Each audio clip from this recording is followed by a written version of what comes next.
JJ, Eddie, and AJ are in the house. Hey, Hey, well, gee, thanks. You got everybody. Usually JJ comes and does all the selling on his own and does all the heavy lifting. He brought. That's because he lives 10 blocks away.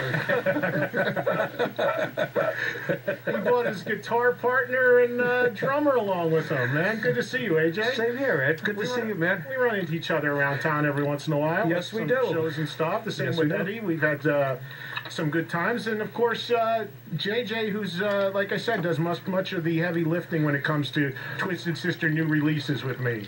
You like that though, right? You like coming around and hanging Eddie out. points out it is easy. Yeah, he's right. He's right. I mean, it's like a couple minutes away. Get right up on that mic so we can I love coming to visit you. Well, thank you. I appreciate that. As always, you've been a really, really great friend to us, and someone's got to do it. Yeah, exactly. And we've got God invented coffee, so I could talk. I don't know.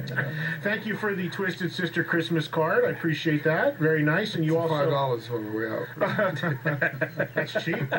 You guys should talk to your merch person. That's really cheap. I got to talk to Gene Simmons about that. Oh, yeah. Good luck with that. Somebody just showed me Kiss Pez. I mean, there's no end. And also, there's a Twisted Sister. Well, I was joking when you guys came in, but only half joking, that Christmas and the holiday season is kind of synonymous with Twisted Sister in the heavy metal world these days, huh? You guys got ever since the success of the Christmas record a few years ago, there's been a line of Twisted Sister Christmas stuff. What is this latest thing that we have here? This was from the Vegas show. Vegas show, live in Vegas. Yeah. That's the same place that Elvis did. Oh, it was, right? Yeah. Same, the Elvis Presley Theater, right? Yeah. And Barry Manilow. Barry If anybody's Manilow. into Barry. Do you know do you remember the poster for that weekend? Because it was Andy Williams was playing after us, and we were on the Yes. same poster with Andy Williams. I mean, that's kind of a scary thought. If you And And the Carrot country, Top. and Winona Winona Ryder, right? Well, Judd. Winona Judd. Judd. Judd. Yeah, Winona Judd. Not Anyway, Winona Ryder. She's an actress. so we brought the show to Vegas, right? What year was this? That was 3 years ago. Okay. And Yeah, 2009. they brought us out because the show was so crazy and so big, and we did a week in Vegas, and that was. I know the Hilton because I know the guy at the time who was doing some of that stuff there. He's not there anymore, but he's a friend of mine actually, and I remember when he told me about this going down.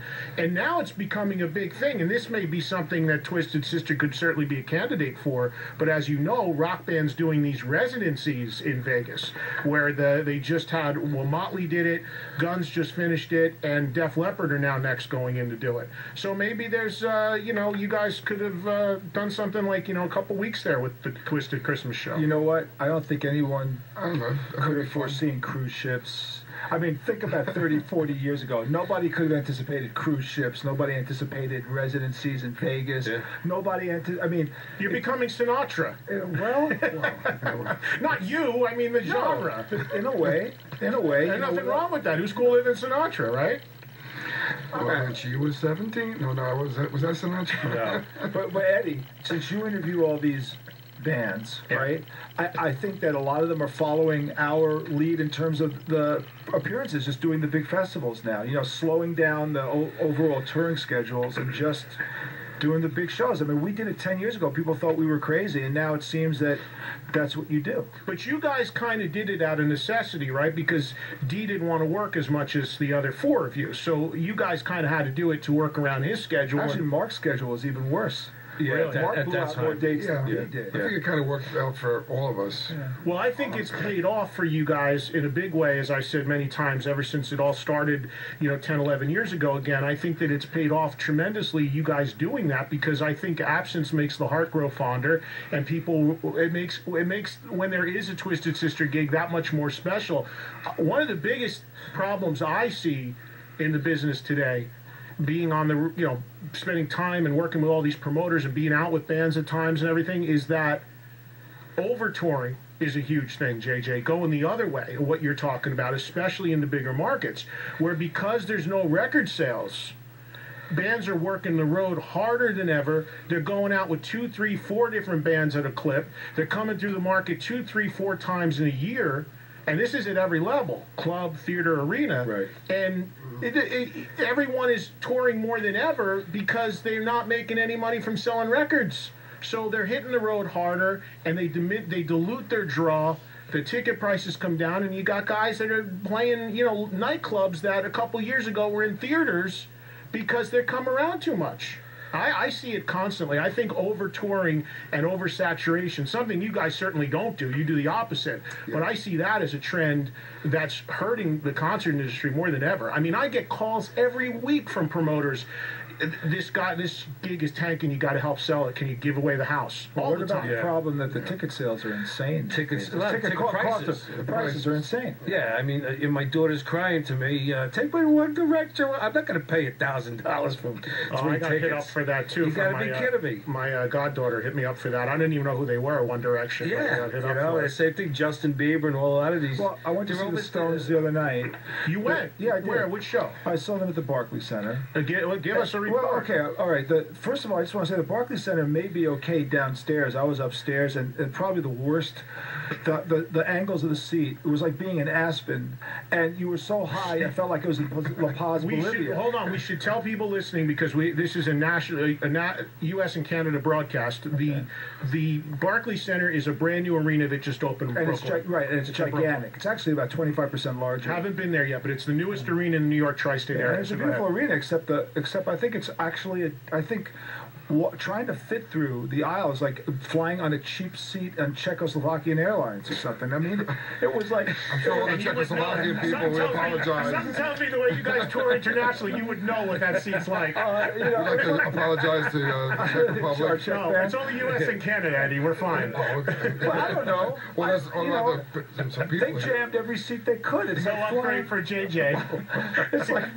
We'll give you your address. You're going to the cattle section next time. It was really... it was a bit weird. I just think they tried to... It's a huge arena.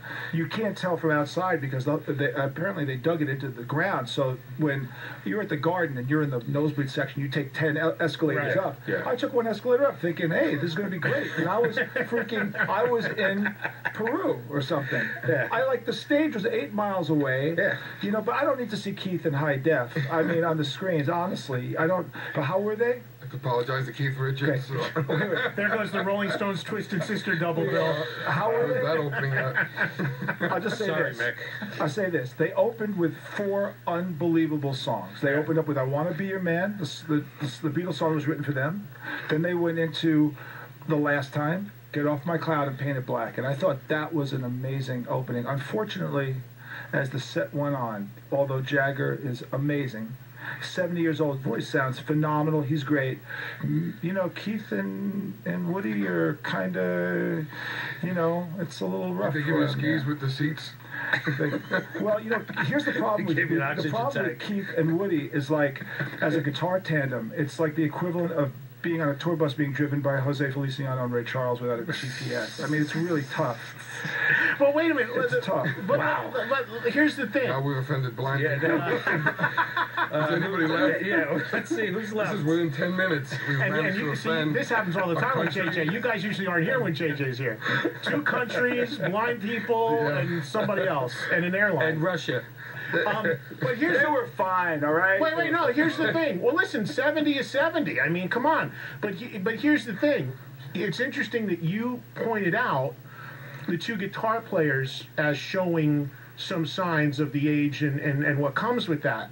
Whereas with 99% of bands, the 2 people most impacted by age are the lead singer and the drummer. Because as AJ will tell you, although he can still certainly play his ass off, drumming being so physical, don't you think, as a fan of many bands yourself, AJ, that the drummers are the guys that, because you guys are hitting it and it's a physical thing that you start to get the creaks and slow down and can't play as hard? I've, not to mention any names because they're all good friends of mine, but a lot of the drummers that have done the extensive touring and are still out there doing stuff with others are not playing, I'm not going to say up to par, I'm going to say a few of them have asked me, how can I still hit so hard when they're kind of backing it off a little bit? And I'm like, well, that's the way I'm used to playing and the only way I know how to play. And then, we would talk about our arthritis and our, elbows and our knees and our back. You got guys icing down between solos and just trying it takes me 15 minutes to get out of bed the next morning after a show. Really? Oh, yeah. I mean, I take it like I get out, and I didn't know bones can creak that much. It's like... So do you know. have for you? Do you feel you've fallen off in any areas as a No. player? You can still do everything you want to do. Absolutely. There's nothing. I mean, a lot of nights I play in pain. I will admit. But I don't know how he does it But sometimes. it's like, you know, it's like you have to just mind over matter. I'm out there to do a show. I have to play the best, and people want to see you play the best, and you know, regardless. And I just worry about it afterwards. You know, some nights Mark and Eddie and Jay have carried me off, you know, the stage because I. What's just the couldn't- biggest what about that issue? time? You hurt Oh, your my back. Years back. ago, you couldn't get out of bed. They had to put you on a Oh, board to get you back to the doctor. I right? ripped it in Back. Sweden. I ripped the muscles in my back. And they had to take a The door off the whole door off hotel. the hinges to have them Get lie me on off it to the take floor. them to the doctor. For real. Not that sounds spinal tap. And I did 4 shows straight with ripped muscles in my back. How'd you do that? I just did it. We don't know how. While you were playing? Did it happen while you were playing? No, it happened a couple of days before. I was taking the air conditioners out of putting the air conditioners in the windows, and I went, oh, and I said, that was new. And I let it go a couple of days, just, you know, put the hot stuff on it. But sitting for a 12-hour flight, and then walking through the airport, the first show, being in Norway, was freezing, 38 degrees outdoors. Because it was summertime. Yeah, so There goes the Norway people. So it just really stiffened up, and then I gave a good sneeze, and I ended up on the floor with my legs feeling like I was paralyzed, and these guys had to physically take a door off, put me on the door, and carry me to the chiropractor. And he did all this stuff, pumped me with steroids in the back, and I played the rest of the 4 shows like that. Did you get that? Did you since go and get like MRIs and find out exactly what happened? Yeah, it's ripped muscles, and from all the years of martial arts and sports, I ripped the muscles in the back, and the only thing you can do is just to keep going for these cortisone shots every year or so. And what the cortisone does, and plus you gotta keep using it. Moving it. If you stiffen it up, those muscles are gonna remain frail. You know, it's weird, man. And I know this is turning into the Dr. Trunk show, but more and more, as more and more artists come in here, I mean, this is a big topic. We talk about this all the time as artists get on with their career. But what happened with me, which is weird, is I found out I got an MRI. I have 2 herniated discs, right? But I get like 1 episode a year, and I just got over one. But what's weird with my thing is I'm fine most of the time, but I could just go and bend over to pick up this pencil, That'll happen.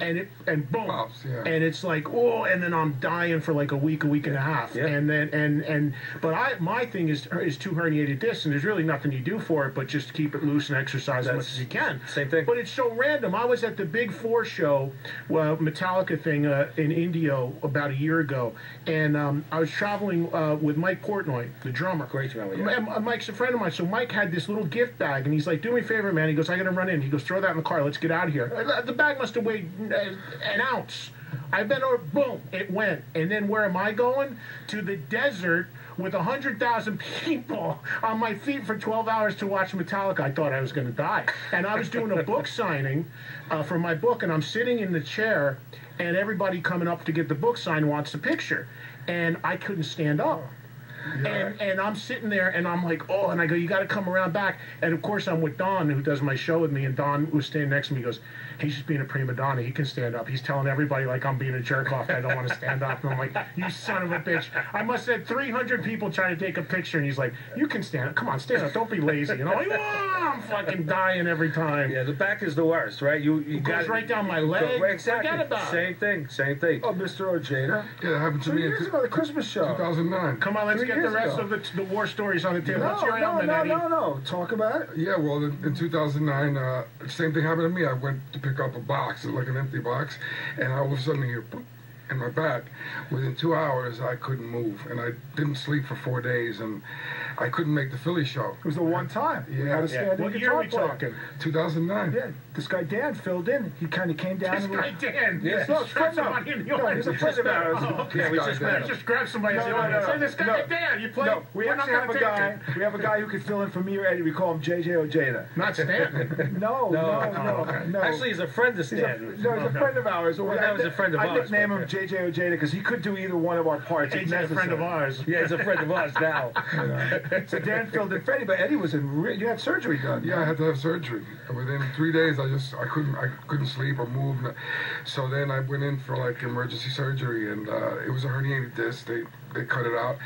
I had surgery on Wednesday. I was playing at the Nokia on Sunday. And then we went to Vegas a week later, and we did this We video. did that. Yeah, that's right. That's right. I remember. Wow. So it was pretty amazing to be. I mean, because the doctor even said, "Oh, you'll be fine in 3 days." Well, I remember a scary time hanging out with you. It was something I was doing at the Nokia, and you passed out or had some episode backstage that scared the shit out of everybody. Yeah, there was no water. Are you dehydrated? I was like really dehydrated, and then all of a sudden, like I wake up and there's like a crowd around me, All right, now wait. As we finish this going around the horn, JJ French, Well, give us your top medical. I shit. had two heart operations, man, for atrial fibrillation. He just beat the shit out Yeah, of all yeah, of us, man. We're But no, just- but potatoes I'll tell you the best story about it. So here I am. I had atrial fibrillation, and they do this experimental operate. they opening you up? Or No. they go in the all artery. catheters, and they burn crop circles around your pulmonary vein with a hot That poker. sounds very metal. It's like actually. being it's like Then it's they like stick pins in your no. eyes. This is actually true, and this goes back to how many people have seen Twisted Sister over the years. Because every day someone comes up to me and goes, "Hey man, I've seen you at Speaks. I see you about." So here's the deal: I'm at Weill Cornell Medical Center, and I had to sign a document stating 2% chance of death, 1% chance of stroke, right? Yeah, well, they always make you sign that. Right, and the woman, the girl's there, and now she's going to stick catheters in my groin, so she's like shaving, my crotch area. Now, whoa. So she's shaving it, and then after she finishes shaving, she sticks these catheters in, right? And then she sticks the thing in my arm to knock me out. Mm-hmm. And this is what she says to me just before I went out. And had I died, this would have been the last thing I would have heard in my life. Now, my life has been interesting. It's rather long. I've had this would have been the last words had I died. This is what she said. I saw you at Beggar's Opera in 1975. I thought you were going to say Detroit. That would have been it. Had I not survived, that would have been the closing words, okay? You just said your life has been long, which means. Well, I just celebrated my it's a nice way of 60th. saying My you're old. That's what I was 60th bringing up, birthday. and I appreciate you invited me to the party. I couldn't make it, but I appreciate the invite. But yeah, you celebrated your 60th, man. So congratulations. Well, people say to me, "Hey, you look You 40." do not look 60. I'm not just saying it to be your friend. I'm telling you, you honestly, I would, if I looked at you, I'd say you're like my age. I'm 48. Okay, so here's my You better be saying I look 30. Besides that, you look beautiful. Here's what I say to people who say to me, "You look 40." I say, "I may look 40, but at 7 a.m., I'm 60." Trust me. Well, it's funny that you talk about kind of having that experience where you're in that situation. Somebody says that because, and I told this story on my TV show recently. I get colonoscopies every 3 years because my dad had colon cancer, and because he was detected with it early, he's still alive and he made a full recovery. But because it's in my family, I need to go get colonoscopies every 3 years, which I've had 3 so far. And when I turn 50, which is sooner than later, I got to go every year to get one because of family history now. Right. And I had no problem doing that stuff. You got to do what you got to do. Yep. I'm on the gurney. Have any of you guys had colonoscopies? Yes. Not yet. You haven't? Not yet. I'm actually due. You should all. You Just had my second. JJ's had 2. Well, you go in for a colonoscopy. I don't know about getting anything stuck up my butt, man. That's You're out. Sounds like an episode of You're Ben out. Casey. You're out. You don't know nothing. You're out. You're out. right, Look good. at AJ's already uncomfortable. my sphincter's going like this. You're put That's out. It'd be like the same thing if you, God forbid, were having an operation. They opened you up. You'd be like, I don't know about anybody opening me up. I mean, you don't feel violated when you wake No. up. They give you some really, stuff. actually, it's unbelievable. You have no clue what went on. And you get a nice Really? glass of I don't champagne know and about some that. roses when you get And home. dinner. And a nice chocolate Nice hot. dinner. Wait, so go ahead. I want to hear. I want to hear. Go ahead. I want to hear. On But it's important, man. Right, right. For us guys, it's super important that you really go do it. Not to get on a soapbox about No, it, you're but right, you're there's right. nothing to it. You're done in a half an hour. The prep is the worst thing. The prep before you basically the day before you The day drink some before, stuff, you yeah. shit your brains out for the day, and then the day you go in, you're in and out in a half an hour, and it's the best preventative thing you can do. But anyway, It's a pain in the ass, but you gotta do it. Oh, boom. Sorry. Whoa, can I just say this? I want to hear the story. Wait a minute. My father died of prostate cancer. My brother had it. It was cured. No joke. I have to go in for biopsies, and they're the worst. They don't knock you out. And a biopsy of prostate cancer is the equivalent of being gang raped at Attica by Edward Scissorhands. It is amongst the worst experiences you could ever How have. often do you have to have that? I've had that many. I've had 5 of them. I have to go in every couple of because They can't put you out for that? No, they do not put you Why? out. You have to stay awake. Why? They want to see the look on your face. And you said you thought I had a horrified look. Well, if you put me out, I'll deal with anything. Yeah, no, wait. But Like he's I said, awake I while know he's getting guys. this done. I know guys who had their prostate removed who said that having it removed was easier than a biopsy. Biopsy is the worst experience known to mankind. It was like the worst. I said to my doctor after the last one, next time I'm going to go. I don't care. Wait, Rick, our auction winner here to be here. Rick just gave all sorts of money to charity for this experience, Rick. I hope this is great for you. But he's an oral surgeon, so you must have crazy. I mean, you put people down for most stuff for oral surgery. What you guys are saying. But My teeth are good. Your teeth are good. You know what teeth are good? No, right? I got Your teeth are good. I got a cracked molar. You want to take a look at that later?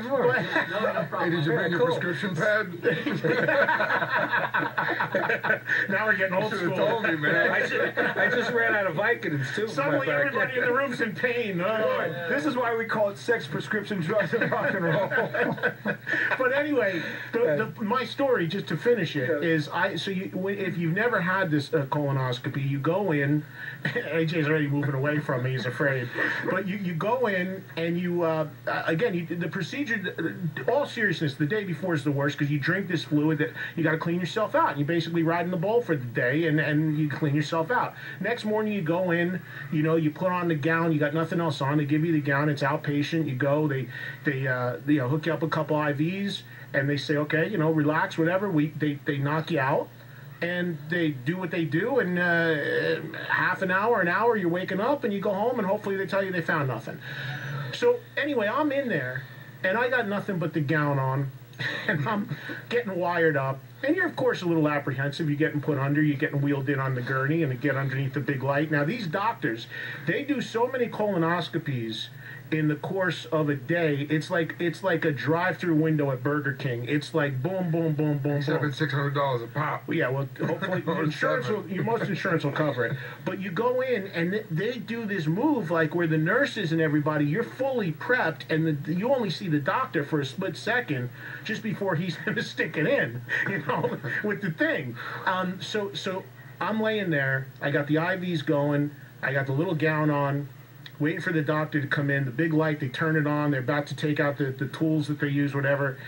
Doctor comes in. He picks up the clipboard. They're just starting to sedate me a little bit. And he's like, oh, Mr. Trunk, okay, great. Okay, you got this, that. Okay, this is just precautionary. Okay.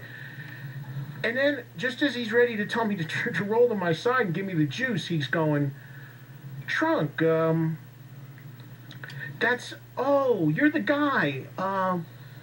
Oh, yeah. Can we do some Stump the Trunk from my fucking TV show? I go, what? He goes, there's a guy here that told me you were coming in. He's a big fan of yours. He pulls out, I swear on my kids, an envelope out of his white coat that says Eddie Stump the Trunk on it. Somebody in his office asked him to ask me a trivia question about a rock band. He did it while I'm there in the gown about to get the juice and get the colonoscopy. I said, Doc, you really going to do this now? He goes, well, when do you want to do it? Because I got another guy right after you coming in and I got to get the question answered. I said, I can't. I said, number one, I'm impaired from the what they call now Jackson juice, by the way. Propofol. They call it Jackson juice. The That's what they said to me. They said, Michael, we're giving you Michael Jackson. Jackson. Giving you Jackson juice. That's what It's they a said. new name for Michael. Gave propofol a new name in the medical community. Wow. And he says, he goes, we need to do this now. I said, I can't answer this now. I can't really do this right now.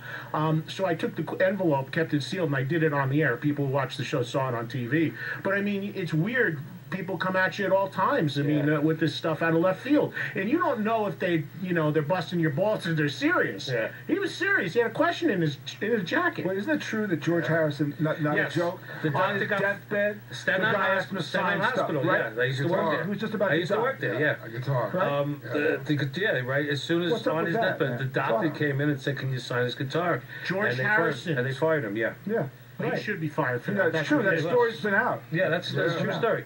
I just want to say one thing. So the heart doctors consider themselves like God, right? They think they're God. They think they're really God. And I asked my heart doctor. They kind of are. I said, when they got you opened up, they are. But I so wouldn't my want to guy- say anything bad about my them guy at this goes- point. no, That's one bridge you don't want to burn, right My- there. so- that said that I was God. So my guy goes, I am the best in New York. And I said, who's number 2? He goes, me, drunk.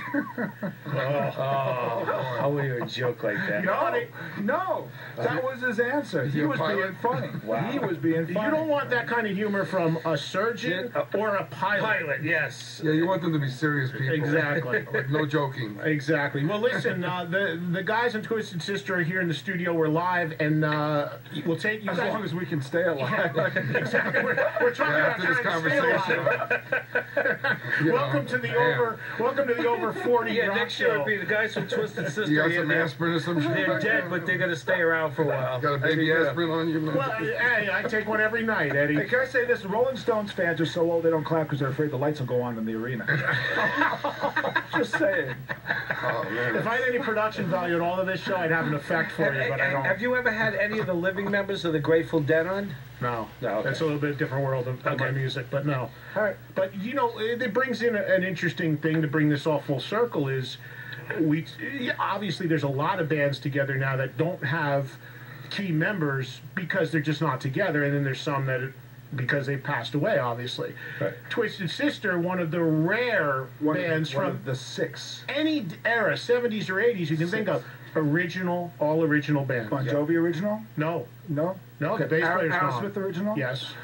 Rush on album? Technically, no, if you count from the first album because they had a different drum on the Okay. first Motley album. Crue, Yes, ZZ Top, yes. Poison. and Poison. Poison. Cheap Okay. Trick was until just recently. So it's a very tiny list. A very, Very short list. tiny. There's a couple more, but I'm forgetting them. But there are a couple more. Yeah, it's hard to play when you're dead.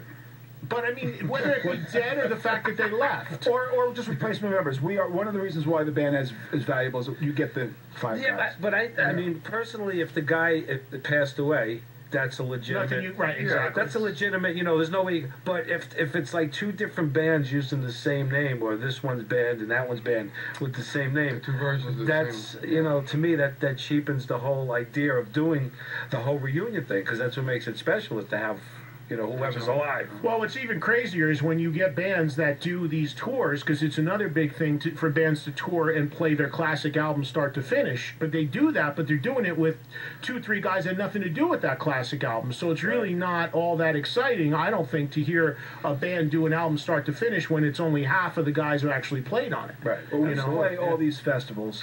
Yeah. We play the biggest festivals in Europe, like the biggest festivals in the world, and we play with bands fairly, we see Whitesnake, we see Def Leppard, we see Motorhead, we see these, pretty frequently. ZZ Top, we've run across them a lot. And we are, I think, the only, in that world that we are in, I believe we're the only, of all those headliners in that world, we're the only original lineup of headliners in the world that we're in right now, which is the big festival circuit. And the festival circuit, Eddie, to us at this point in our lives, was like the bar scene back in the 80s. It's a whole world that most people in America don't even know exists, but it's in Norway, it's in Sweden, it's in Germany, it's in France, Czechoslovakia, Bulgaria, Russia. It's a life that we lead. I recently found out Belgium. Belgium. It's a life that we lead that people come out, we headline these shows, we close these nights with 50, 60,000, 70,000 people there. It is a rush that can't even be described how great it is. And we're lucky, we're blessed to be fortunate enough to headline these shows. And last year we did 10. This year I think we'll maybe do 10. It's all you have to do in these big festivals. And when you talk about overplaying, we can headline 33 countries. If you're lucky, we play once in one country a year, A year, yeah. 10 shows, so we can go 4 or 5 years without being in the country. Well, I'm talking about bands that come through a market in America 3-4 times in a year. Yeah. I mean, it's too much. You can't sustain it. Even the bigger bands, Van Halen. That last leg of that Van Halen tour was canceled from ticket sales. Was that right? Oh yeah, every promoter in the world told me that. Now, no band is going to come out ever and say we canceled a leg of a tour because of ticket sales. But it was just, the minimum ticket was $100. They had no name opening act. They had, Kool and the Gang opening for Van Halen. They had been through the markets a couple times. Some of those markets were secondary, tertiary markets. The economy's tough, and you can't go do it. So that's why, it wasn't infighting or anything like that. I'm saying that because I can. Most bands will never say that publicly, and they're not the only ones that's happened to. So it's at every level, and it's a byproduct, I think, of just bands not being able to make money selling music anymore. What about the greed of the promotive situation that it is now, where it's all controlled by one or two corporations forcing the ticket prices up? Because if you think about the ticket prices, and they're in on the crazy. scalping. And But they're in on the scalping. JJ, yeah. they're in on the scalping. Yeah. They own the companies that sell this, as they call it, secondary market, which is interesting, and this ties into what we're going to talk to you guys about too, because you guys are doing, being of course a New York band, you guys are stepping up and doing some charitable stuff in the wake of Hurricane Sandy, which we'll talk about in a second. But 2 nights from now at Madison Square Garden, They're even scalping. there's a tickets huge, for that. everyone knows this 12 Yeah. 12 12 benefit, which Yeah. is the royalty of rock music playing, Yep. and it's on every TV channel, every radio station, and all that. And the tickets were priced very high for obviously good reason this time, to raise money for the cause. But they still didn't price them high enough because they sold out like that, and the secondary, tertiary markets are selling them 3-4 times markup. That money's not going anywhere but in scalpers' pockets. I heard Yeah. up to 60, Absolutely. 60 grand. I heard 38,000. It's insane, man. Which is, who has that kind of money? It would, but here's the trouble, Eddie. It would be great if that was done for the cause. Right. There was a way they could have made the tickets. They could have somehow made the entire 20,000 seats or whatever on an auction basis. If you could have done some giant eBay where you basically, the top 20,000 bids get a pair of tickets, and you tiered it like that, and then all that money goes there. But you knew this was going to happen. Yeah. It was Zeppelin did it, right? Yeah, absolutely. Yeah. In England, Did when they? Zeppelin did that. Did you go to the O2 show? No. What did they do? In 07? What did they do? They did some kind of auction, and that's why Oh, yeah, they had did a control. raffle. A raffle. They right? did a That was a raffle. charity gig, right? No, the That, Zeppelin at the O2, wasn't that a charity gig? No, it was for Ahmet Ertegun, but I don't think it was for Yeah. charity. Oh, It was to celebrate Ahmet, but I don't think okay. the money Yeah, went yeah. to charity. Okay. But Eddie's right. What they did was it was like entering a raffle. They had something like, I don't know, 60 million ticket requests, and from that they priced all the tickets the same, and they just said, okay, here's the 15,000 that are getting in, and here's the 3,000 we're holding, and that was it. Yep. And that show just came out on DVD and CD actually. So anyway, it's Eddie Trunk. We're live on Sirius XM, and we are hanging out with Eddie, JJ, and AJ from Twisted Sister.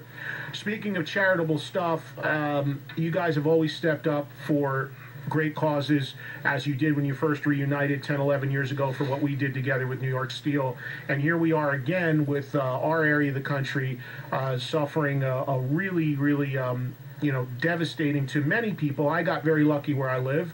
I don't know how you guys did individually, we'll find out, but hurricane, which hurt so many, predominantly Jersey Shore, Staten Island, Long Island, got rocked the hardest. And Manhattan. And well, I know, Manhattan, I know you live in Manhattan, so you know better than any Lower Manhattan, right? Lower Manhattan. Yeah, Laura, I mean, nobody believed that any of this was ever going to happen anyway. No, I mean, absolutely ever. not. There's no way you could ever have determined it, but to think that below 30th Street, first of all, to have the East River running down 8th Street, Yeah. I mean, my friend had floods running Oh, down 8th yeah, I Street. saw cars floating. Cars are in the floating away. garages, yeah. Absolutely. And that transformer Half blew up train on was- 14th Street and everything was destroyed. Yeah. So Lower Manhattan. in How fact, did you do by you at your I apartment? have to tell you, I'm on the Upper West Side, and the Upper West Side was kind of like a bubble. You didn't really know what was going on. I had friends call me during the hurricane saying, hey, how's it looking? I would look out my window. I'd see some leaves going back and forth. I went downstairs. There was a no-rain hurricane. It was very little rain. Right. That was a good thing. But then 'Cause it would've been I started worse. calling around and then watching the news, Yeah. and then you started seeing the video, and oh my God, the destruction was I mean, every one of us, AJ Staten Island, Eddie up in Westchester, right? Mark in Nassau County, Dee in Suffolk County, devastated everywhere. So did any of you guys sustain, serious damage to your house? Did you lose anything? Anybody in the band? You're on Staten Island. Yeah, I was kind of lucky. I got to say, where I live, it's higher elevation than where South Beach, Capodanno, Midland Beach, Newport Beach. It was higher elevation. But to go down there, I only lost a couple of trees. A few windows blew out. My sheds are gone. It's basically my trampoline was in the next guy's yard. It was really nothing. All the transformers, though, that was one of the scariest things, is watching every transformer in my area and then hearing every 5 minutes booms and fizzes and seeing lights go dim. And dim and dim and dim. But we were lucky where we were. It happened that the transformer in our area didn't blow. So to go before, a friend calls me up in Midland Beach and says, listen, it's just started raining. Can you come over and help me board up some stuff? Because I have a feeling I'm going to get flooded. No problem, go there. Me and my son-in-law, we drive along Capodanno, which that's where the boardwalk is. That's where every house was wiped out. Driving along, help him out. On the way back, I'm noticing to the right, because I'm going home, and I noticed to the right there's these 7-foot sand barriers that the dozers had put there to prevent the water from coming up.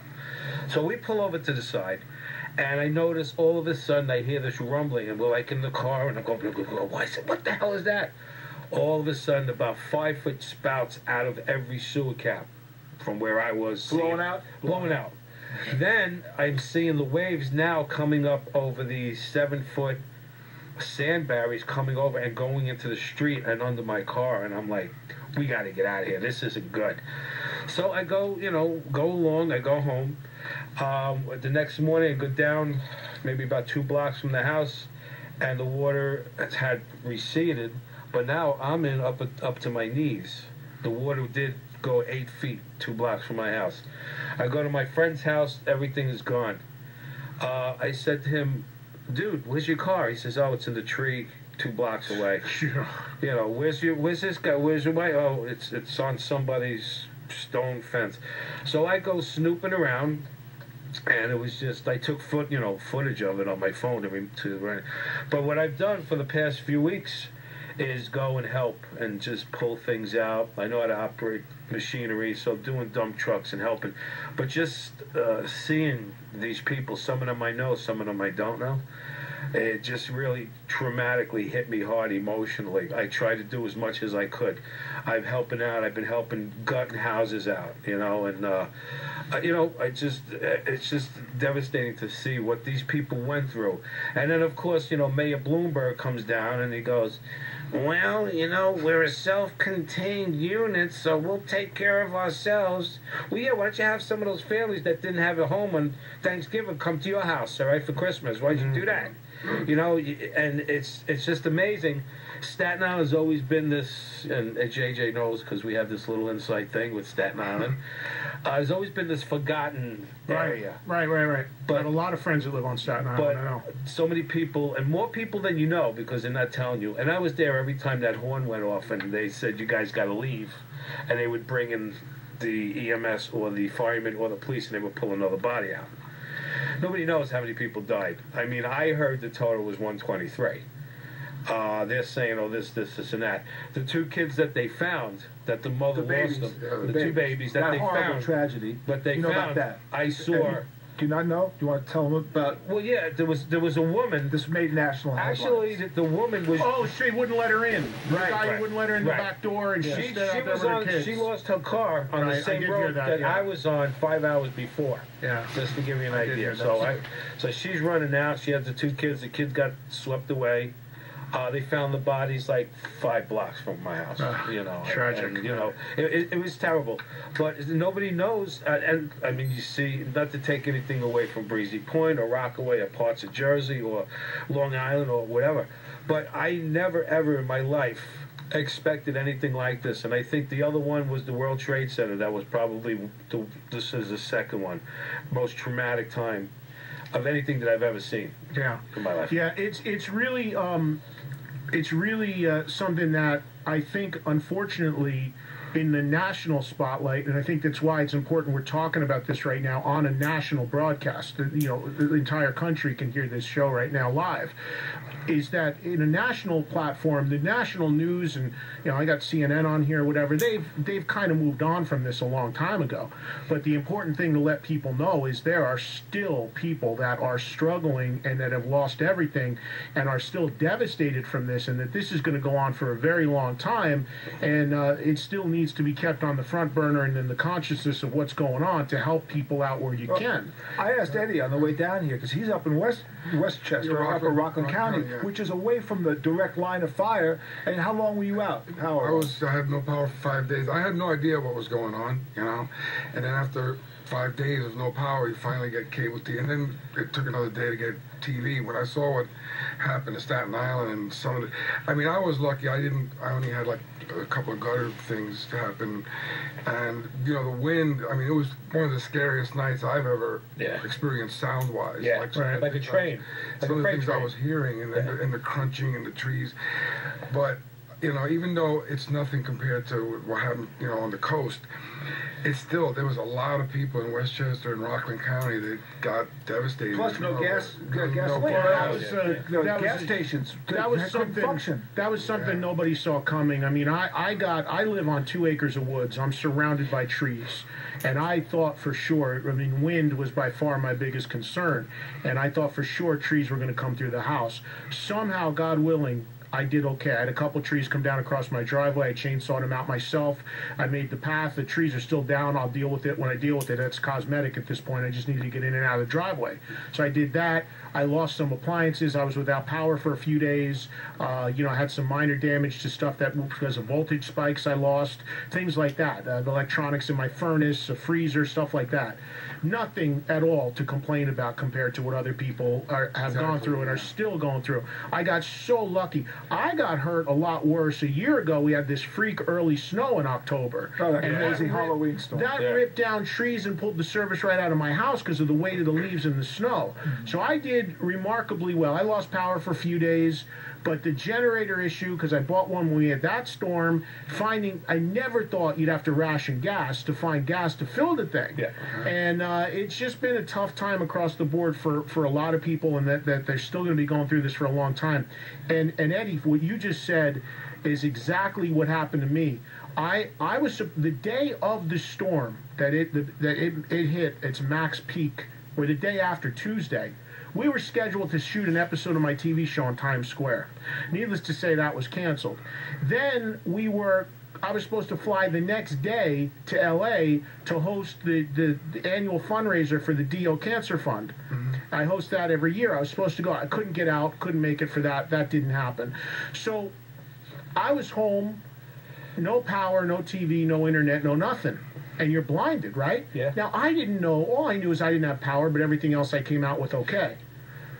I had no idea of how much devastation was in our area of the country until a couple days later. I finally got a flight. I got my power back, and I got a flight to L.A. We did our TV show in Vegas. We shot the special in Vegas.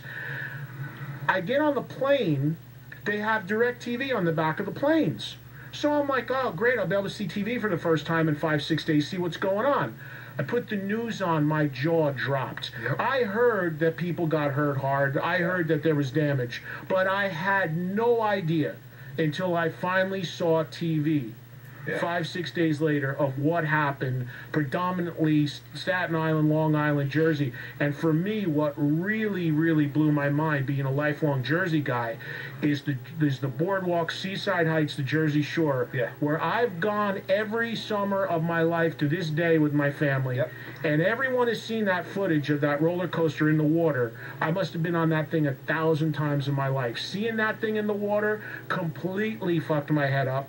And the boardwalk, anyone who's read my book, 90% of bands, the first time I got their album was I won it on that boardwalk with the big wheel as a kid in the late 70s, early 80s. Yeah, absolutely. And I was just exposed to so much music by winning those albums on that boardwalk. And to see that gone just blew my mind. And what I've done since this has all happened is I've helped out any way I can, having you guys in to talk about what you're about to do, supporting all the charities I could, helping get the word out about them, helping spread the word, donating to the Red Cross. I reached out to 2 major bands. JJ was one of the first to contact me and said, let's try to do something. I wanted to do something, but unless I could get a major bands to really move the needle and make a difference, when you back out the expenses, sometimes when you put all these bands together, you leave, there's nothing left for the cause. Right. And unless I could do something big that really was going to move the needle, it was better to help support whatever ones were happening than try to put something together, which at the end of the day, you made $100 for the charity when everybody's expenses are covered. It didn't make sense. Right. So, I reached out to 2 major bands that one didn't want to do what I proposed, and I'm not going to name their names because it's their decision. It's nothing to do with the charity; it's just their internal workings weren't going to work. Right. It was a reunion situation, much like when I reached out to you guys a decade ago.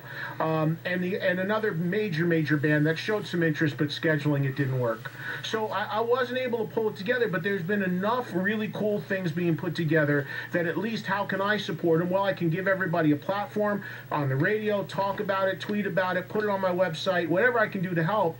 And to that end, you guys are doing something on Long Island. So pick up the ball on what's coming up. December 16th, next Sunday. Really? A week, well, it's 6 days, at a new theater called the Emporium in Patchogue. Yeah. We were looking for a venue. I want to just say this because of how everyone was affected. I may have had my power on, but I offered my apartment up to people, and my girlfriend, who also lives in my apartment building, we offered our apartment to friends of ours who couldn't live in their apartments in various parts of the city. Right. So, in my case, a guy from Bell Harbor, Queens, and Bell Harbor was decimated. Yes, it was. He stayed with me for a week, and he said to me, "You want to come down to Bell Harbor because I'm a resident? They'll let me through the police lines."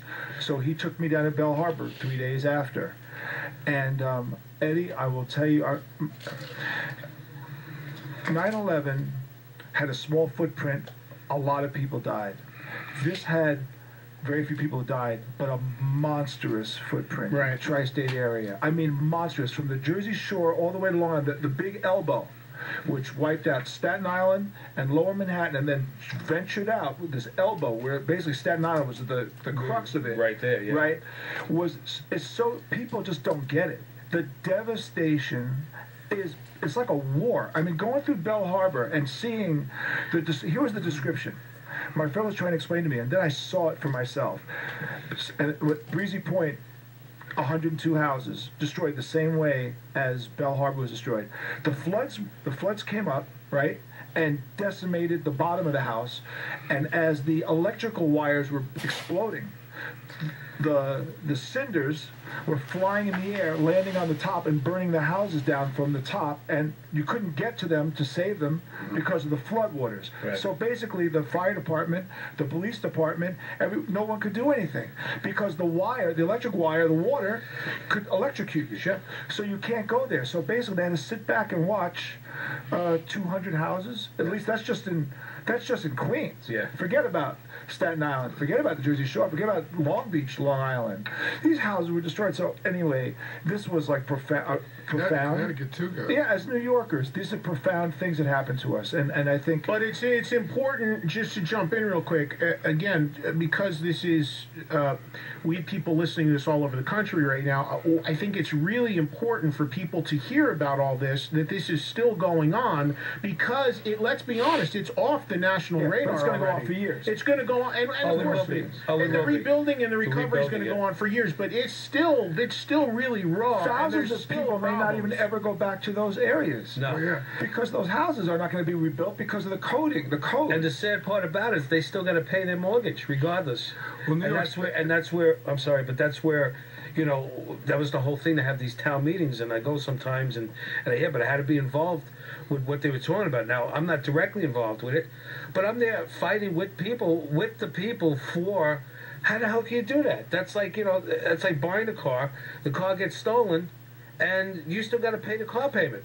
I know. I mean, there's got to be something that's got to be done something's got to be done. Mayor Bloomberg is a fucking idiot. I'm sorry. I got to tell you that. Because he's pumping his chest as a multi-billionaire, but he's not doing a damn thing to help these people out. I don't know if he can do something or, hey, help these people out a little bit. He's just saying, oh, we'll get it done, we'll get it done.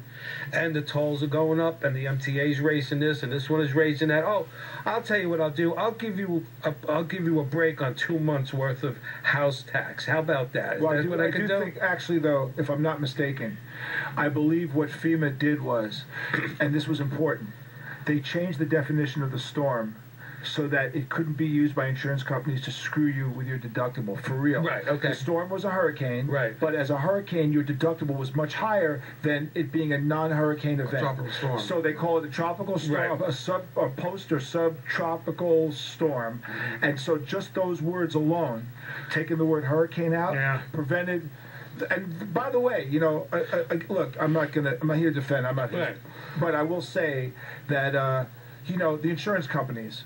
Let's put it this way. Right. Let's put it nicely. Oh, yeah. They're going to try their best to not. They're going to nickel and dime. Pay when you possibly can. So that was a very, very big deal. Now, I just saw in the paper today that Obama has asked the Washington, you know, for $63 billion, right? And that the governor's asked for 80, because this is going to be typical. Yeah. They asked for 80. And he's asked for 63, and who knows? But can you imagine if this had not happened 2 weeks before Election Day? How much worse those people? At least. It got national attention. Obama showed up because, let's be honest, it was 2 weeks before Election Day.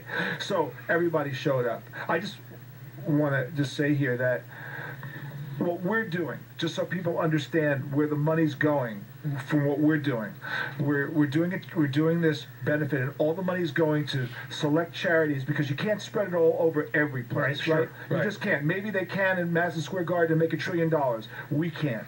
So what we did was we teamed up with the club, the Emporium, and as the money comes in, a certain percentage is going to Long Island Cares, which is the Harry Chapin Foundation. Right. A certain percentage is going to go to instruments in the schools because the Long Island school system's instruments were destroyed. Right. So money's going to go there. And there's 2 police organizations whose officers lost their houses. In Nassau County through Mendoza. Right.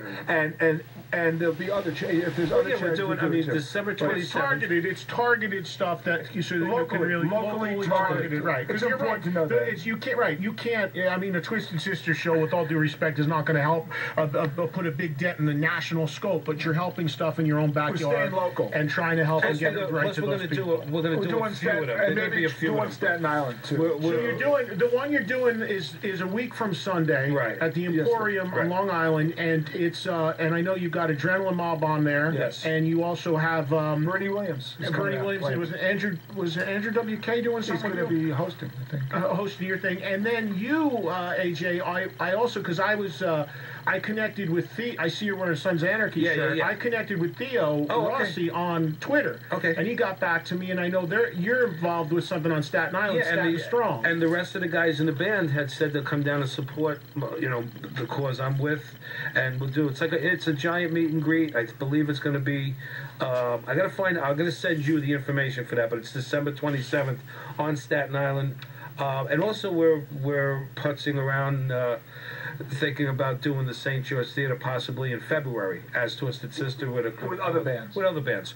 Staten Island guys, right? I think if I'm not mistaken, Cassim Sultan maybe, or the guys from Blues to Cult or something like you know, that. we're actually putting these things together. But as you say, it's not going to be one charitable event that's going to help. It's probably going to be a bunch of them because this thing's going to go on for a while. Right. But I noticed that, and the guy at the venue in Staten Island contacted me as well. And Eric? I'm not sure, and it was on email. Rick No, I know Rick. Yeah, I know Rick. Well, Rick's involved with this, you know, with the St. George Theater in February. Okay. So Rick will be there. But Eric Suki, he's the one that's put this together. Yeah, and I told him on my other radio show, I promoted him, and I hit everything, including your Long Island one, and promoted that too to let people know. But I know that is, I think the website statenstrong.com. Yeah. And I mean that should do a great crowd because you got the three main guys of Sons of Anarchy, which is a great huge show. Absolutely. Showing up. You're going to be there, and that's another great one for Staten Island. So I think these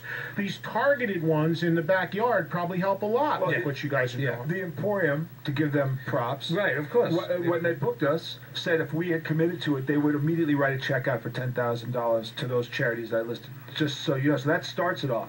Hopefully, we'll raise somewhere. Well, Eddie, when we did the show with you, it was nearly $100,000 for the Widows and Orphans Fund, right? That was a sacrifice from all the union guys. Yeah. Nobody messed around. That check went right to the cause. Twisted Sister, every year that we've been back, we have done charity work. At least one show every year. We have tried to give back to people. It means a lot. So I said that All of us have for causes. sure. Yeah, for sure. It's good that people don't forget, like you said, it's off the radar. And, I heard, I'm pretty sure it's accurate, that just in New York State alone, there was more damage than all of Katrina. And I'm not trying to take anything away from what happened in New Orleans. Sure, it's not a competition. Really, in terms of the amount, That's just New York State alone. Yeah. And you know what the sad part about it too, Ed? I didn't know that. A lot of the people that didn't evacuate, because last year we were in Colorado when we had Eileen. Yeah, and Irene. and my area was one of the A areas that was supposed to evacuate, and everybody took their stuff and left. Nothing happens. They come back and all the TVs, everything is gone that they couldn't take. You mean like the house is looted? Their houses were looted. That's why. This goes out to those people, you bunch of assholes. That's why a lot of people lost their lives this time, because they're saying, come on, it's gonna be like the last time. But I'm not gonna leave all my crap. I'm not gonna get ripped off. And they died. And that's the saddest part about everything else, because houses can be built, but these people that lost their lives because of the looting of other people, that's why they stayed. Yeah. And that's why my friends, they stayed. They had to swim. They were on the top of their roof when people came to rescue them, and that's a scary thing. They go from the basement to the second floor to the third floor. Now they're climbing out their attic windows, so because the water's up 15, 20 feet. That's scary. I also have to say, just the idea that Lower Manhattan didn't have power for 10 days is almost like a movie, right? Absolutely. Like, you can't even envision. And the tunnel had 5 feet of water. Totally flooded. Yeah. And the South Ferry Terminal destroyed. The PATH trains destroyed. Yeah. Long Island Railroad destroyed. Like, it was out of a movie. Yeah, absolutely. I mean, we could never have envisioned this in a million years. Now they're talking about putting barriers out in the, off the coast. Yeah. Because I think, who was it? I think Cuomo did say something kind of ironically sad and funny. He said, it seems that these 100-year storms are coming every 2 years. You know what I mean? Yeah. And it's sad, but again, I'm proud of the fact that Twisted Sister does these things all the time and tries to give back as much as possible, and that we have retained a connectivity with you, Eddie. Sure. Yeah, absolutely. Yeah, and Eddie, for over sure. the years, God bless you, man. You've been supporting all these things, and not a lot of people do that. And that's why you gotta be giving your props. Thank you, man. Well, I try to do that. I try to do as much as I can. For me, it's hard at times because I only have such limited time. I mean, I'm lucky in the sense that I have carte blanche to do what I want on my radio shows, both of them, to say what I want, play what I want, talk like we just did for an hour straight, whatever it is. I love doing that. But it's hard because, you've got... I'm always fighting to get more time and more days and more outlets, because so much stuff, whether it's charitable or it's just a band with a new record to promote, or whether is coming at me, and I want to do it all, but you can only do so much with so much time that you Absolutely. have. And obviously being a lifelong supporter and fan of this genre of music, hard rock and heavy metal, my whole thing has always been, since day one, I hated... And I was talking to this before with Rick. I always hated and fought against the stereotypes that come with this music. That you got to be a buffoon to listen to it. That you can't have a heart. That you got to, sacrifice goats. That you got to look a certain way, act a certain way, whatever it is. And so for me, this is another thing beyond being a good, obviously a great cause. It's another thing to show the positives of this sort of music. All you ever hear when it comes to heavy metal or hard rock in the news is the negative stuff that happened. So whether it was New York Steel all those years ago already, or things like this, or whatever, you guys doing it, supporting it, having this platform, I always love to. No one else is going to push and talk about all the good things people like you and everyone else is doing in this genre of music. I don't think, by the way, that a single neighborhood that was destroyed, we did not play it in the bars. From the Jersey Shore all the way out to Long Island. Well, every one of those towns, Eddie, if you make that circle, Yeah. all the way from Asbury Park, The factory. all the way coming up, The all the way to factory, it's Staten gone. Island, right, It's gone. right. The factory is gone. It's All the way desolate. to Rockaway in Rockaway, to Rockaway's. Speaks in Long Beach, Right. the whole run. I'm looking at it saying, this was our homes, Your man. history, yeah, This sure. was our history. And that really hits home because that's what hit me with when I saw the boardwalk in Seaside and Jersey Shore, which everyone, no matter where you're listening, has seen on the news, and that roller coaster in the water, Gone there every and year. that boardwalk gone, and you're like, I've been on that roller coaster and on that pier 70,000 times since I was 3 years old until last summer, and then you see that gone and floating in the water, and man, that was crazy. The Rockaway Boardwalk, totally destroyed. You know what's weird too around this time of year because of the holidays. You know, you see the Rockefeller Center tree, Mariah Carey singing. Everybody thinks everything is so wonderful. It is in the center, you know, but all these people are it's gonna take so long. These people that have lost everything. Yeah. And you know, that's the sad thing. People are just seeing what's on TV. Now New Year's Eve is going to come up. They're going to see everybody happy and dancing. Yeah. And they're going to forget that all this stuff is still going to go on for years. What Eddie said was, you know, it goes off the national radar grid, and then you think nothing, then you forget about it. But here we won't forget about it. We can't forget and that's about why it. I thought it was important for you to do this specific show, because this is, of course, I have a ton of audience listening in New York, New Jersey area, but this is a national show. This is something that people need to know is still happening, and that obviously a large portion of people, you know, the guy listening in Idaho right now, I don't expect to be on Long Island to buy a ticket, but you still keep it on the radar. You still support the Red Cross, make the donations where you can, and, you know, it's important on a national level to let people know how bad this still Can I is. just say, twistedsister.com, if you go on our website, you'll see the link to the Emporium. Yeah. There's not only is it a $40 ticket, there's special packages, there's meet and greet packages you can get with us. You can meet with a hang, get autographs. Bernie Williams will be there. He'll be signing stuff. We'll be signing a lot of stuff that night. And we're just trying to generate as much money and do whatever we can on this show. And also, I have to say, too, I've met a lot of people from other states. I met a couple people from actually the Midwest. I met some people from Texas that actually drove up in vans and stuff to help out down Midland and Newdorf Beach and the places that Oh, yeah, were a lot of guys from the Midwest came. Yeah, I've met, you know, and I go incognito. I didn't want to make this into like, you know, I've seen Eyewitness News, I've seen this down. I didn't want to make it until I have my friends, they call me Tony. You know, Tony, you got the hammer, you know, because, you know, I don't want it to make it an event where people find out, hey, it's the drummer Twisted Sister over there, you know, and I got to go parading around. No, you know, I just wanted to keep it low key. Right, sure. And I'm over there busting my ass in dump trucks, in whatever had to be done, pulling shit out, whatever had to be done. Because to me, I'm looking at it and it's surreal. Yeah. You know, it's like JJ said, I felt like I was on the set of a movie when I went down It there. looked like World War II. Yeah, it was amazing. It's unbelievable. All right, well, listen, we have a few more minutes here left, and I want to let's play something from the Twisted Christmas Live in Vegas, and then if you guys have a few more minutes for me, we'll, you know, we covered a lot, obviously, but maybe we'll take a couple quick calls from the audience about anything they want to ask Twisted Sister, if that's cool. Sure. That As long as they're not driving. Why? What, you're going to want somebody to dial your number while they're driving? Oh, well, don't you? Well, you should see the new cars. I just got a car. I just bought a brand new car. All I got to do is sit there and push a button on my steering wheel, call AJ, boom, comes up on the screen, hands-free, boom, talk, whatever. Wow. Right on the screen, it tells you how long I'm talking to you. It tells you everything. It's totally hands-free. My car, you press the button, say, call JJ, it punches you in the face. That's it. Now people just think you're crazy because you're talking to yourself in your car. Yeah, exactly. You can actually talk to yourself and not look crazy anymore. Yeah, call JJ. But yeah, the whole Bluetooth thing is a beautiful thing. It's very helpful. No, it is. Yeah, it is. without question. All right, so what do you want people to hear from the Christmas record?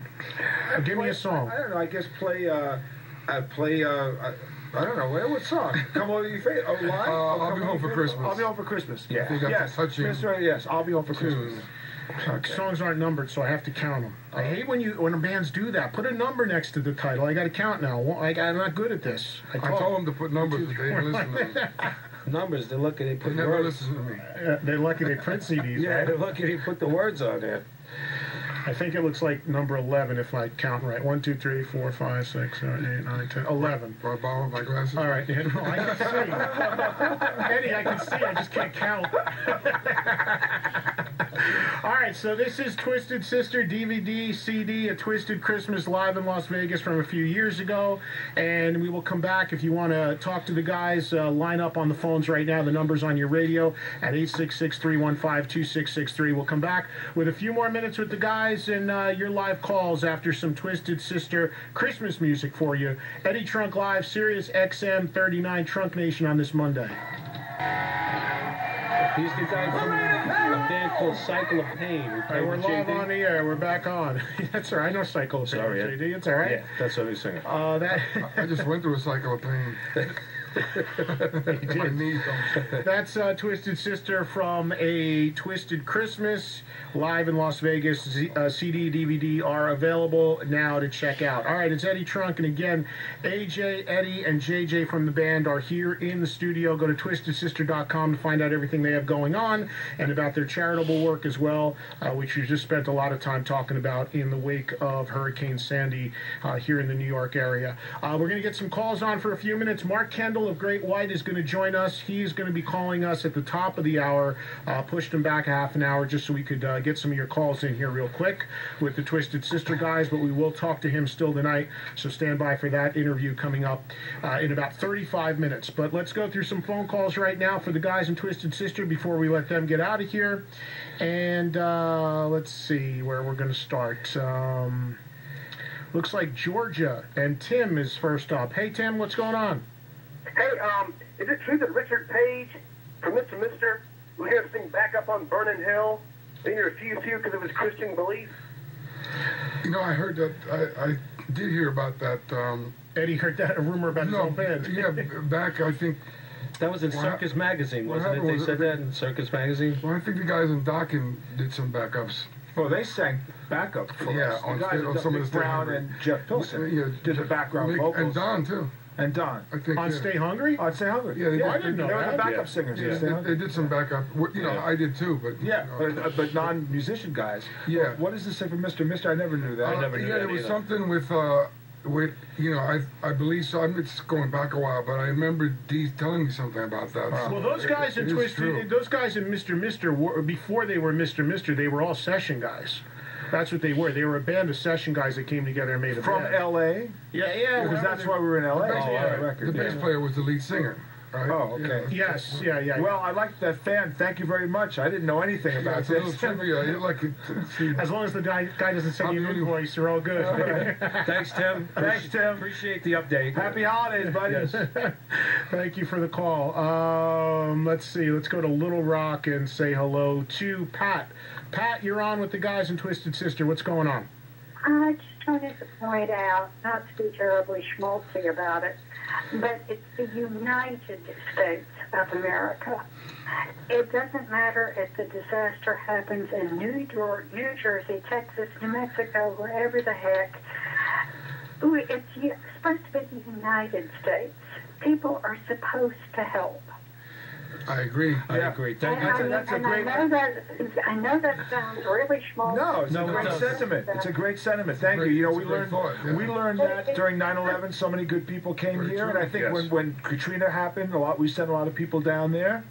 You got to help. But thank you. That's a really Yeah, that's that was a great very nice. thing. Thank you, Thank Pat. you. Like AJ said, a lot of people came from all different states. Yeah, I met a lot of people from all over the states, and you know, What about those runners from all over the world? yeah, who they came? helped out. Who right? But Who you know, did the marathon? for Pat to mention that, thank you. It's very, you know, because a lot of people lose sight of that, and they say, "Well, I ain't gonna go down there. It doesn't have nothing to do with me." Or you it's know. not part of the country for me. Yeah. So, but Yeah. thank you for keeping that in mind and making And to that. be honest, the tax dollars that go to any of these things come from everybody. Yeah, Yeah. absolutely. We all pay taxes. That's where the money comes from. Gary in Arizona. Go ahead, Gary. You're on the air. Holy crap, I can't believe I actually got through. How you guys doing? Hey, Gary. How you doing, Gary? I got two questions for you. First of all, I need to introduce my daughter to Twisted Sister. She's 11 years old. And I was wondering if you guys are going to be putting together a package that includes airfare to fly us out to New York for your show. They're working on that right now. Yeah, we're JJ working on just that. pulled out his BlackBerry. We're My working on that. suggestion is that the Powerball tickets are for sale. Yeah. Well, no, to where I'll I'll pay for it. I don't mind. I just wanted to make sure it's like a package deal. But the second question I have is... Wait. Well, hold on. On a serious note, are you talking about for you to come to this benefit? Is there something... Yeah, absolutely. So you're asking, is there a package being offered for what? Just to get into the show?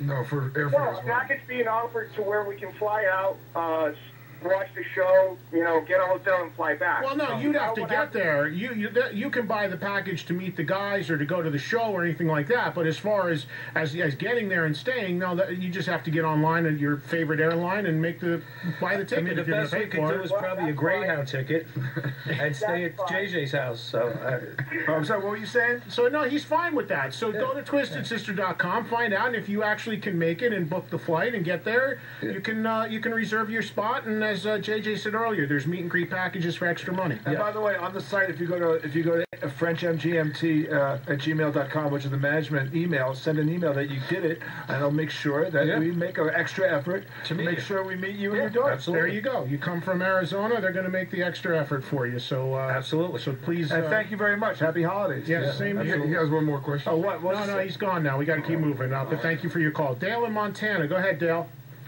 Hi, I just wanted to touch on a couple of things. The first being, I wanted to touch back on the guy said that, metal, when you say the words metal or music metal, that it conjures up a certain image. And that, I remember watching interviews years ago when Dee Snider went before, what was it, the PRNC or whatever? That, PMRC. Yeah. Yep. And I don't think that they expected the level of literacy and functionality out of a metal guy that they got.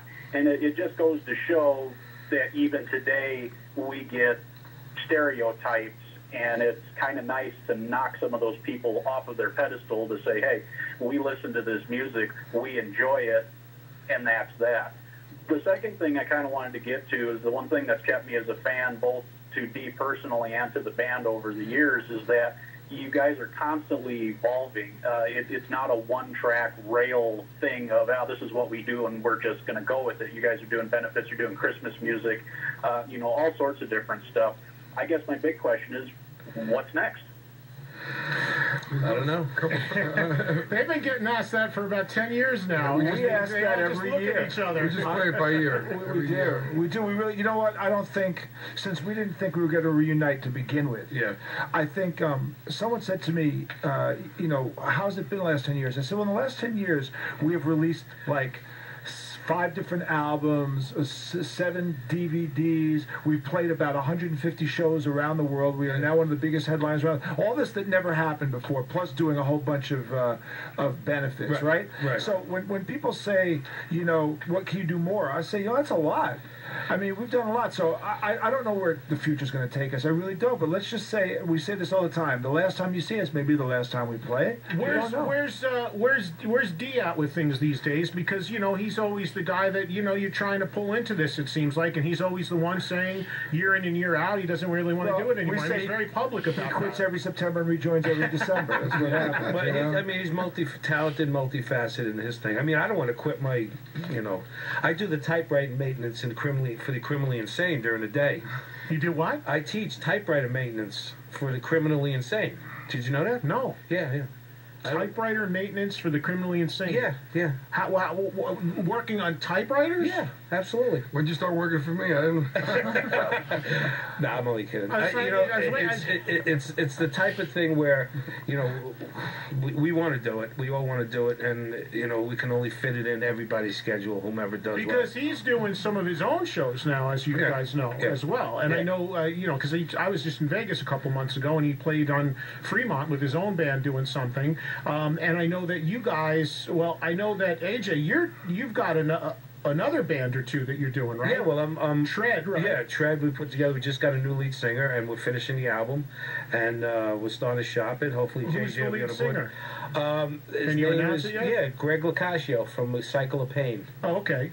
And we have Mike Orlando on guitar, Rudy Sarzo on bass, myself on drums.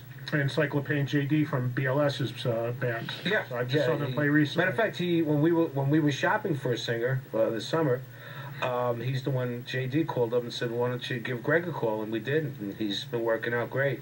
So we're just finishing up, and, hopefully by next year. If you go online, by the way, on our website, there's individual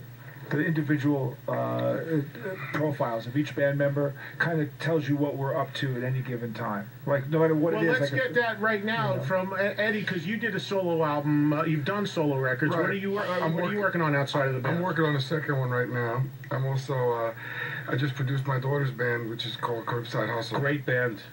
Great band. What does your daughter play? They just played B.B. King's recently, just before Thanksgiving. She's a singer. Singer, okay. So they're like, the only way I could describe them, they're sort of like a contemporary Jefferson Airplane. Okay. Even though a lot of people may not know what the Jefferson Airplane is, but it's kind of like that's the best way to put it. Yeah, it's kind of like a because very contemporary version of that. Yeah, because there's two singers. It's her and Dan, and it's like a mix of hip hop and rock. Yeah, they kind of mix it all up. So like funk, rock, and all right. And I'm also working on my second album. And believe it or not, I'm coming out with a hot sauce.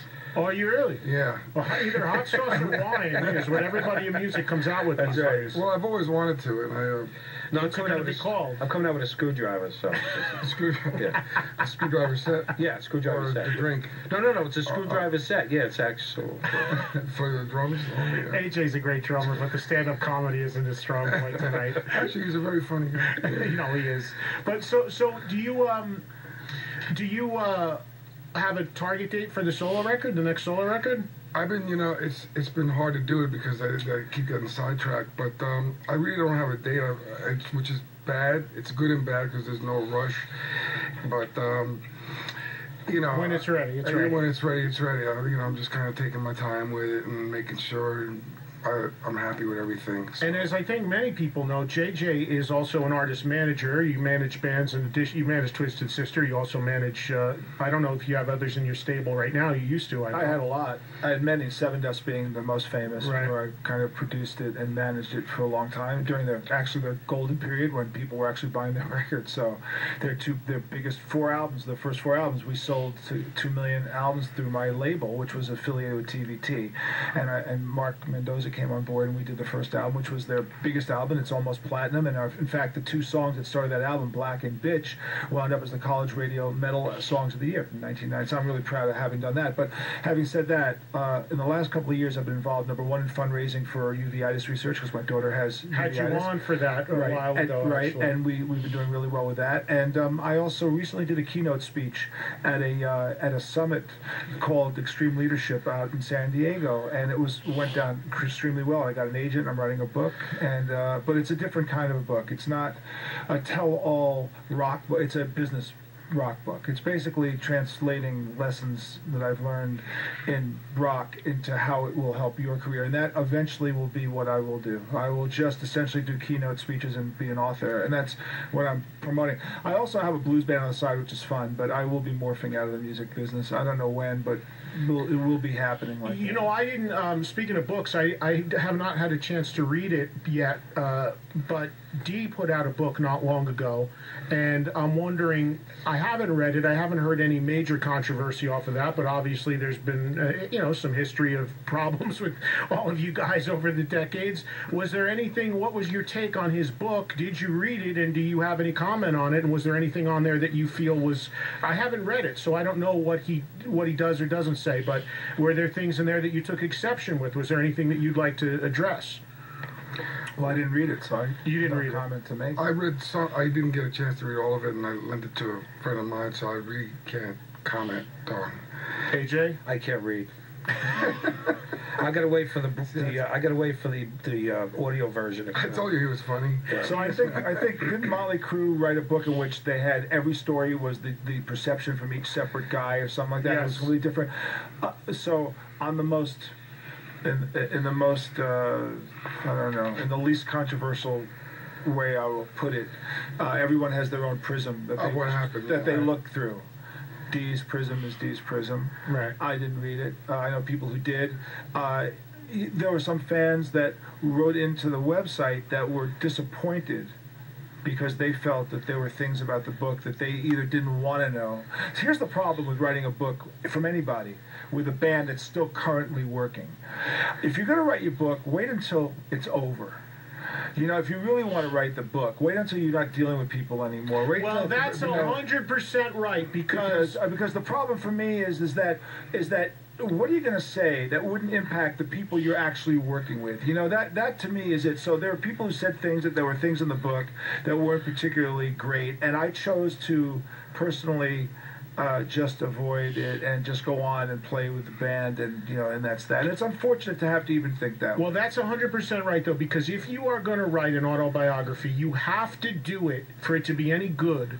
You have to be truthful, at least in your vision, as to what it was, okay? And that's why people ask me, like, I've written a book. I've got a second one coming out next year, and these books, for the most part, are celebrations of the bands that I love. And you guys were in the first book, stories about these bands that I love and why I love them, and maybe one or two fun stories about them over the years, playlists, discography, stuff like that. It's a celebration book. There will be a day somewhere that I'm going to write a different book, a book that's going to tell all the war stories behind the scenes and what happens with the various jobs I've had and people I've dealt with and stuff like that. I can't do that now, because I still have to work, and some of these people I still have to work with. Right, okay? absolutely. But so I know I can't write that book effectively now until I'm not Sammy Hagar, who made a cajillion dollars and doesn't care. He's going to throw it out there. And that's why Sammy's book was, I think, so good, because he gave exactly what he thought. He doesn't care about Van Halen anymore in terms of what people think. He's telling it from his perspective as to what happened. Peter Criss just put out a book that's unbelievable. And if you know Peter, he wears it on his sleeve. He's not in Kiss. He's moved on, and he's going to tell it exactly like he sees it. Those are the books. The best books are the ones where there isn't the association anymore, where they can let it fly. Peter's a guy that, you know, he knows his days of doing that are kind of over as far as being in Kiss and on that big stage again. So he's going to go back. And the thing I loved about Peter's book, as much as anything, is what made it so credible was he killed himself more than anybody in the book. Like, if he would have written the book and been like, everything was great with him, but he paints himself in the worst light. Well, you know, I didn't read the book. Apparently, he does that in his book. He constantly says he's an asshole. I mean, this is what he says. This is, you know, so I guess he felt that I'm assuming, because I didn't read the book, that he fell on the sword 1,000 times, and that gave him the freedom to make other comments. But I didn't read it, and I'm not saying that in a bad way. I'm saying apparently he kept saying, "Yeah, I did this, but I was an asshole. I did this," and I get that, and I understand it. I just don't think I could tell the story of Twisted Sister and get on stage with the guys in the band. Not my perspective of what I want to say, but also, here's the other thing. I got really upset when I was listening to the Aerosmith interview on CBS on Sunday, on 60 Minutes. Now, I was driving from San Diego to LA, so I didn't watch it on TV. They actually had the radio broadcast, so I just heard the words. And it was a really disturbing interview. First of all, Steven Tyler came across as, you know, he didn't hold anything back. He's basically saying, you know, these guys are nothing without me. I mean, other singers may think this, but they're not going to be so blatant. He's basically just going, it's me. I make the decisions. I'm the guy. These guys are basically nothing without me. Then they interview Joe Perry, and he goes, this guy's a real prick. He goes, I'd punch him in the mouth if I could, but it would like limit our ability to make a living. Yeah. He says it right out there. And I'm thinking, wow, that's really bad. And then they say to Steven Tyler, here's a quote from Joe Perry, I'd punch him in the mouth if I could, but it would hurt us to make a living. And Tyler goes, oh, that's pretty harsh. Like, why would you do that? I'm thinking to myself, what kind of planet are these guys on? I mean, the whole thing disturbed me to the point where I don't know if I could go see them, because I know how much they truly despise each other. Now, I have a phrase when people ask me about how we get along, and I go, any band that's been together 40 more years and doesn't hate each other's guts ain't worth shit. So there's a certain belief about the Judas Priest, the AC/DC. So we've been together a million years. We've had good times, we've had bad times. We've been pissed off at each other, we've loved each other. We've been through hell and back. I will go on record by saying, regardless of what I would ever say, I could never have done it without these five guys, and I give them the respect of the fact they went through the war. I could have individual bitches, I could be upset, I could be hurt about some things, but I would always give the credit to the people who I stand side by side with, because you know what, Eddie? At the end of the day, when you're on stage, you're between the lines, like a football player's on. That's who you're going to This war is with. the team that you rely on. And if we were so bad or fucked up, we wouldn't still be functioning. So obviously we create a unique vibe that can't be reproduced by any other Chemistry, guys. you know. Well, it's that's the same thing with Aerosmith, though, and I was just with those guys, and that's the interesting thing about it. You're talking about, to a point, I think a lot of that is perpetuated to get. I think it's a publicity gimmick at times too, because look at this, all this perceived hate with Aerosmith, but as we talked about earlier in the show, they're one of the only bands that's the same 5 guys. Yeah. If it was that bad, they haven't lost 1 member. So, I think there's part of it that loves that toxic twins, Aerosmith infighting, drama, tension. Not to say it wasn't there at one point, but I think that everybody goes through that shit. I didn't see the 60 Minutes thing. It sounds like as a really hardcore Aerosmith fan, I'm glad I didn't. But, I mean, I just spent a week and a half with those guys on their plane, in their dressing rooms, just a few weeks ago, and yeah, everybody's in their own worlds. Everybody has their own space and their own, families and life. Yeah, right? but when they come on stage, it's magic. But this man. is what I have to It say is about us. magic. Yeah, absolutely. When we're all out, we go out to dinner. Like we fly to some country. You would think that we hang out all the time. Yeah, we go out to dinner together. Well, there's nobody else to hang out with. But, Nobody else wants to hang out with us. I think when we walk on the stage, we walk out there like it's going to battle. Yeah. And it's the 5 of us going to war, and we win together or we lose together. Yeah, that's Absolutely. the bottom line. But sometimes a lot of people forget that if it wasn't for that thing that they despise or that thing that they hate, they wouldn't have gotten the stepping stone to other things. Because you think actually Steve Tyler would have gotten to be one of the judges if it wasn't that he was Steve Tyler of Aerosmith. Right. You think it would have? I mean, a lot of people, actors musicians that become actors that use that hate what they did, and they never want to see that, and they never want to listen to it. But that's how they got to be who they are and how they got picked up to do their other things. Sure. And a lot of people forget that, and that's where I draw the line to say, regardless, this is what made me famous was Twisted Sister. Regardless of what I do or where I go, what direction musically, or if I go into acting, whatever, Twisted Sister will always have, and these 4 guys will always have a special space in my heart, no matter what. And I could never see myself putting anybody down like that. In Steven's defense, he did go back to Aerosmith, and after doing Idol, a show that big, I kind of respect that. Well, listen, you can. Oh, he was fired? Oh, okay, well. There goes that theory, Ed. Well, He was fired from Idol. never mind. I've never watched American Idol in my life, and I don't watch it, and I certainly wouldn't watch it with Steven Tyler because he's a hero of mine, and I never wanted to see him like that. So I'm glad he's not doing it anymore. Well, I watched it by mistake. And by the way, did you read the Keith? I read the Keith book. I didn't. And the Watched Keith it by book. mistake. No, I read the Keith book, and first of all, I have to say that even with a co-writer, I got the feeling I could. I heard Keith Richards' book is unbelievable. It's unbelievable. He tells a story about Charlie Watts punching Mick Jagger in the mouth, which is really amazing. That is. He said that Charlie just lost it, and Mick one night said, "I want my drummer down here now. We're going out." And Charlie Watts came down to his room and said, "What? Your drummer?" and punched him in the mouth and knocked him clear across a hotel room almost to the balcony. And he said, "I am Charlie Watts. I'm not your drummer." And that was and I'm thinking to myself, wow, that was pretty heavy. Meanwhile, they're on stage. They Taking notes on that, AJ? No, that's not really something to brag about, they're though. doing fine. So and then Keith apologized. I'm by Charlie the way. Watts. Keith apologized in the press for stuff he said about Mick. Yeah, of course. He's apologized, but when he said that he hadn't been in Mick's dressing room for 20 years, I was blown away. I thought they would have had a relationship. No, I find that more and more. All these bands, most bands all are the same. business functioning things, and the bigger bands, they got their own buses, their own planes, and they see each other for the hour and a half they're on stage, and Yeah. they go their own ways. It's business, they make it work. But you're right. I think no matter how much bullshit and drama goes down, and how much infighting and stuff in the press that you may see with some of these bands, I've seen it firsthand. A chance meeting between them or something, even if they're not in the band for 15 years, and there is a bond that's deeper, that it's just like all the shit goes by the wayside, and it's like, we're okay, brother, let's make this work or whatever, at least be friends, at least be civil.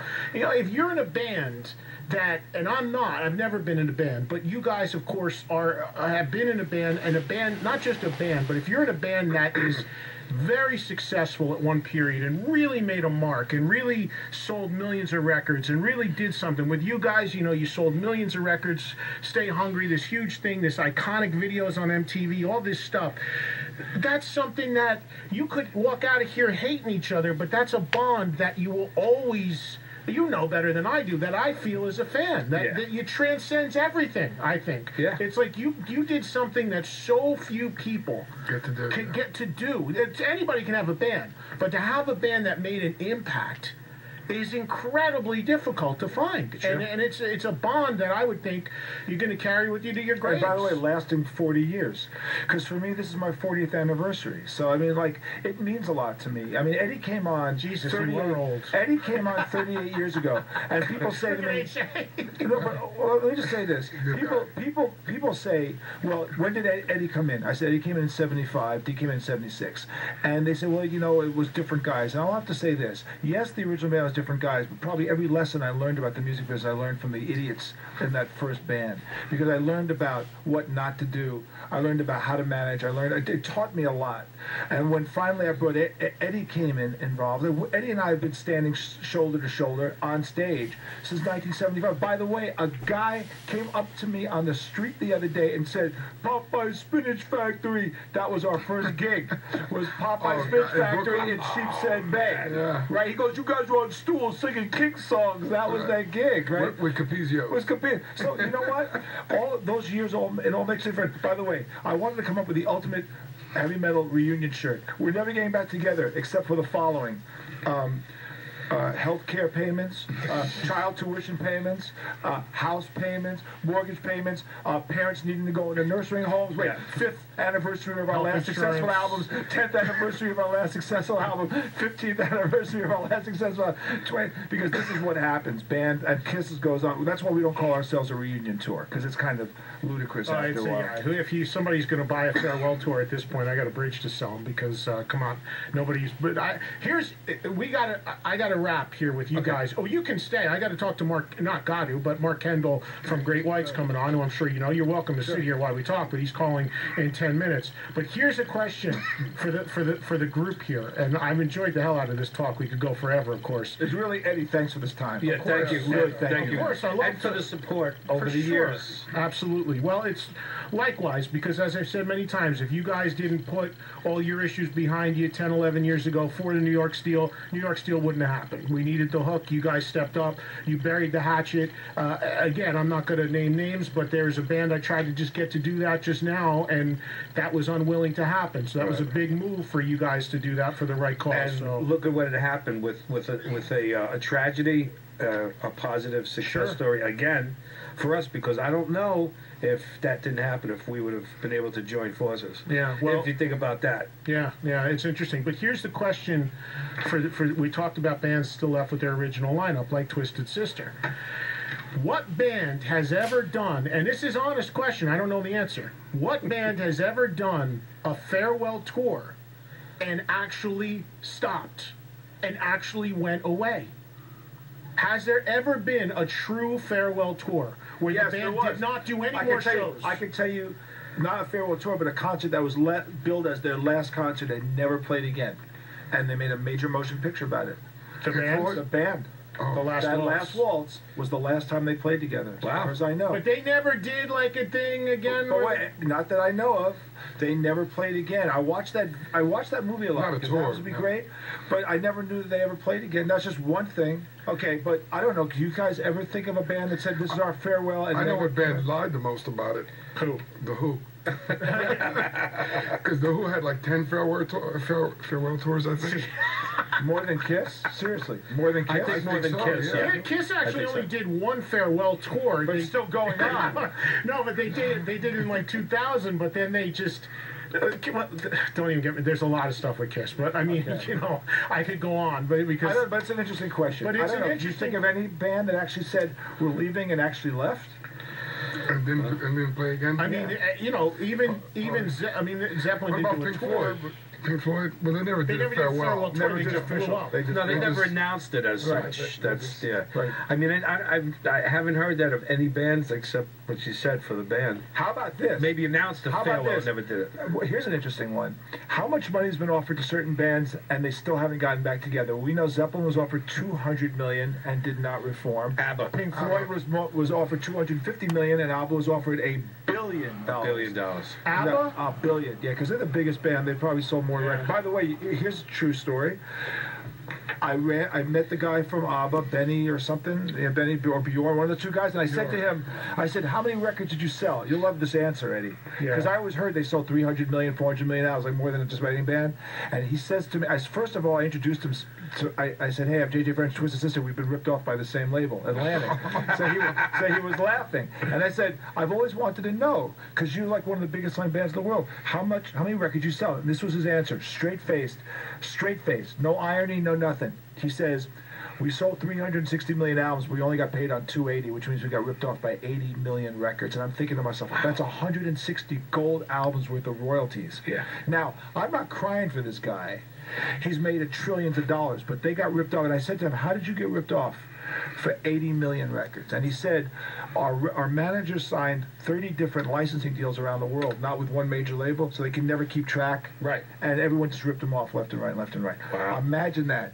80 million albums, Eddie. You know what's funny? Well, not funny. Well, it is funny about that though. Is that he came so quick with that answer because you know he's carrying with that shit with him every day of his life. Oh yeah. You know he's got that burned into his mind. Yeah, absolutely. He was just he's just waiting for someone to ask him that question. He was, no. Yeah, but when you get paid on 260 million records, you're not so upset about it. Yeah. But you know what, though? When we were separated for 12 years, people would stop me in the street, hey, JJ, when you guys getting back together? I go, we're not getting back together. No, come on, man. I said, we don't get along. Oh, come on, man. Everybody has a number. What's your number? I go, there really isn't a number. We really don't like each other. Come on, man. It's all about money. It's money, money, money. What's your number? I said, let me ask you something, asshole. You ever been married? Yeah. He goes, you divorced? He goes, yeah. I said, how much would it take for you to go on a bus with your ex-wife for a month? He says, you couldn't fucking pay me enough to do that. I rest my fucking case. Well, on that note, we got a little over an hour left to go on the show. I like cursing on that. It's fun on radio, isn't it? You guys taking off? I got Mark calling. I gotta actually go. Yeah, All right. yeah. So we're I gonna gotta let you feed go. a little woman. There you go. And then my girlfriend. No.